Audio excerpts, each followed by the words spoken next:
కోవట్ అనే ఒక పదం వాడారు. ఎవరు కోవట్లు కాంగ్రెస్ పార్టీలో? ఇప్పుడు నేను ఒకటి అడుగుతున్నా. ఇప్పుడు ఆడ చట్టాన్ని ధిక్కరించి ఈ 12 మంది ఒకటేసారి స్పాంటేనియస్గా ఒకటేసారి దాంట్లో ఏదో మీటింగ్లో ఏదో సమస్య వచ్చి దాని మీద పార్టీతో డిఫర్ అయ్యి 2/3 మెజార్టీతో అవతలికి పోతే అది ఏమన్నా అర్థం ఉంది. కానీ ఒక్కొక్కడు సారి మళ్ళీ 15 రోజులకు 20 రోజులకు ఒక్కొక్కడు ఇట్లా మొత్తం కలిసి ఒక వాతావరణం అందరు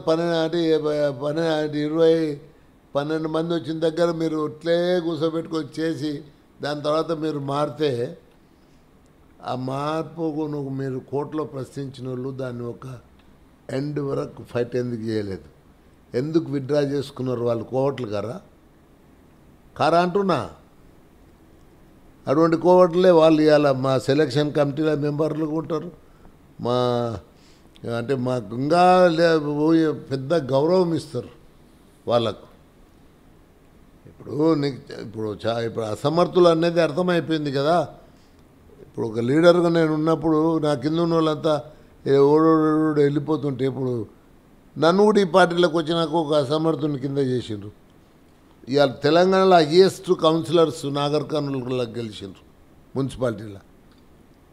అటువంటిది ఇలా నేను ఇప్పుడు కౌన్సిలర్లకు కానీ సర్పంచ్లకు కానీ ఎంపీటీసీలకు కానీ జెడ్పీటీసీలకు కానీ అరే ఇంతో అంత ఖర్చు పెట్టి వాళ్ళందరికీ అంటే సహకరించి తిరిగి చెప్పి గెలిపించుకున్నా కదా. అటువంటిది అలా నేను పార్టీనే మొదలుపెట్టి పోలే 18లో ఓడిపోయి మళ్ళా దాని తర్వాత వచ్చిన ఎంబడే ఎంపీ ఎలక్షన్లు వస్తే ఆ ఎలక్షన్లో కూడా అంటే విపరీతంగా కృషి చేసి ఆ నేరో మెజార్టీ 54,000 మైనస్ ఉంటే ఇప్పుడు దాన్ని 6,000కు 8,000కు తీసుకొచ్చింది. అటువంటిది వాళ్ళు ఇప్పుడు నాకు నాయకులు.